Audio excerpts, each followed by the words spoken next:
Yes, അങ്ങനെ അവസാന നിമിഷത്തിലെ transfer നീക്കങ്ങൾ ഇങ്ങനെ നടന്നുകൊണ്ടേയിരിക്കുകയാണ്. കൂടാതെ കേരള ബ്ലാസ്റ്റേഴ്സുമായിട്ട് ബന്ധപ്പെട്ട വളരെ പ്രധാനപ്പെട്ട ഒരു അപ്ഡേറ്റും ഉണ്ട്. സോ അതിലേക്ക് പോകുന്നതിന് മുമ്പ് നിങ്ങൾ ആദ്യമായിട്ടാണ് ഈ ചാനലെങ്കിൽ ഞാൻ എപ്പോഴും പറയുന്ന പോലെ ലൈക്ക് ചെയ്യുക. എപ്പോഴും ലൈക്ക് ചെയ്യാൻ പറയുന്നത് എന്തുകൊണ്ടാണെന്ന് ഞാൻ എപ്പോഴും പറയാറുണ്ട്. അതായത് നിങ്ങൾ മറന്നു പോകും ലൈക്ക് ചെയ്യാൻ. സോ അതുകൊണ്ടാണ് എപ്പോഴും പറയാറുള്ളത്.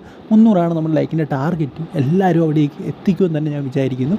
സോ ആദ്യത്തെ അപ്ഡേറ്റ് എന്ന് പറയുന്നത് കേരള ബ്ലാസ്റ്റേഴ്സുമായിട്ട് ബന്ധപ്പെട്ട അപ്ഡേറ്റിൽ നിന്ന് തന്നെ തുടങ്ങാം. അത് ഹീസസ് ഹിമിനസ് അല്ലെങ്കിൽ ജീസസ് ഹിമിനസ് എന്ത് വേണമെങ്കിലും നമുക്ക് വിളിക്കാം.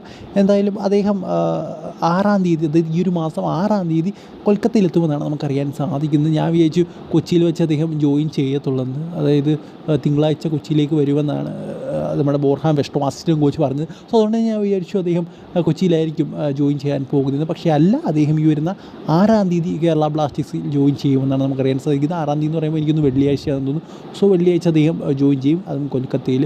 സോ എന്തായാലും കുറച്ച് ലേറ്റായി എന്ന് തന്നെ പറയാം. അതായത് സീസൺ തുടങ്ങാൻ ഒരാഴ്ച മാത്രം ബാക്കിയുള്ളപ്പോഴാണ് അദ്ദേഹം ടീമിൽ ജോയിൻ ചെയ്യുന്നത്. ഇനി എങ്ങനെ അദ്ദേഹം അഡാപ്റ്റ് ചെയ്ത് പോകും എന്നുള്ള കാര്യം കണ്ട് തന്നെ അറിയണം.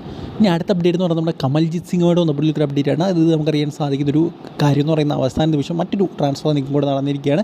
നമ്മുടെ കമൽജിത്ത് സിംഗിനെ ഒഡീഷ FC സ്വന്തമാക്കിയിരിക്കുകയാണ്.